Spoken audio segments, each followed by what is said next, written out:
Hello, je fais cette vidéo pour présenter en éclair vraiment notre interface Flipboard. Donc c'est ici que tout se passe. Euh, Ici, pour rappel déjà, Flipboard c'est quoi? Flipboard c'est un système d'exploitation de données qui permet de collecter des données via un back-end as des services intelligents, puis la traiter la donnée et ensuite la mettre à disposition de l'équipe. Donc ici, il y a cette interface. Vous pouvez poser des questions liées au recrutement, liées aux métriques, liées à une infinité de points. Donc ici, très rapidement, je vais faire un tour du propriétaire.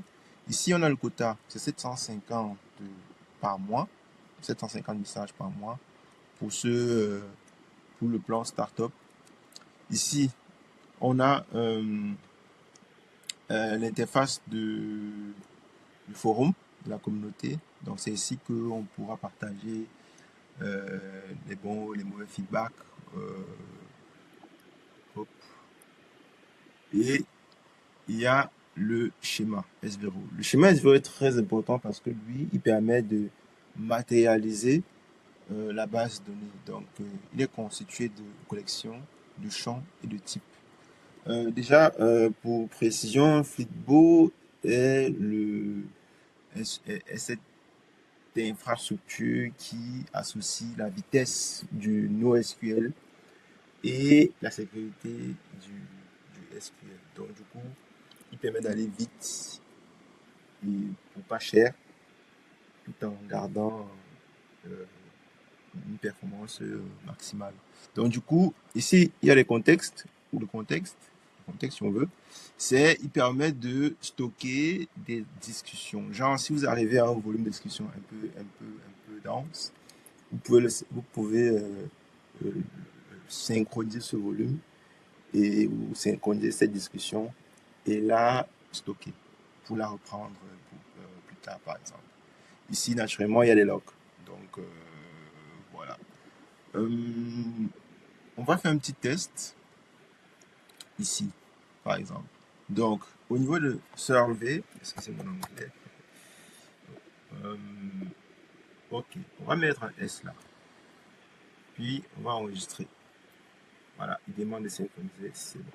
Ok, donc, j'ai cette petite interface pour mon test qui est connecté à Flipboard parce que Flipboard justement se connecte à des applications React et Vue.js. Donc du coup, ce qu'on va faire, c'est que on va mettre un S là. Déjà, il soulève une erreur. Ça, c'est la particularité de Flipboard. C'est que en faisant le tour du propriétaire, j'ai oublié de présenter la documentation. Donc voilà, il y a la présentation de l'SDK vraiment sur 5 points. Il y a le byte coding, donc vous allez copier le code là et aller coller chez Cursor, Claude, GPT et ça passe. Il y a le contact. Donc ce que je voulais dire, c'est quoi? C'est que ici, il soulève déjà une erreur. Pourquoi? Parce que la sécurité de Flipboard est permissive, c'est-à-dire que elle quitte du back-end en passant par le client ou le front-end et remonte par le back-end. Donc, il est intrusif dans la mesure où il peut venir dans votre code appliquer des mesures de sécurité et non pas attendre que la donnée arrive du côté du serveur pour sanctionner. Donc là, il sanctionne. Mais dans mon, dans mon schéma de données, j'ai un S pourtant. Là, quand je mets un S, ça soulève une erreur. Donc, ce qu'on va faire, c'est qu'on va synchroniser ce schéma local avec celui qui est sur le OS. Donc, du coup, on va faire un npx niveau SQL 5.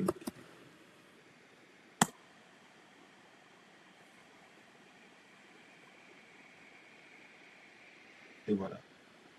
Donc, il disparaît naturellement. Et là, maintenant, si je viens, je complète mon formulaire pour clôturer la démo. Je mets la 35 000, suivant, je mets la 22, suivant, et je mets véhicule, je termine. il prend un petit laps de temps uniquement en mode de développement pour orchestrer et organiser le stockage de la donnée. Donc, je clôture avec cette vidéo qui visait vraiment en éclair proposer ou à présenter la valeur ajoutée de Flipbo comparée à ces solutions de back-end as a service qui polluent un peu le marché de l'infra DevTool. Donc, merci et à la prochaine pour une nouvelle vidéo.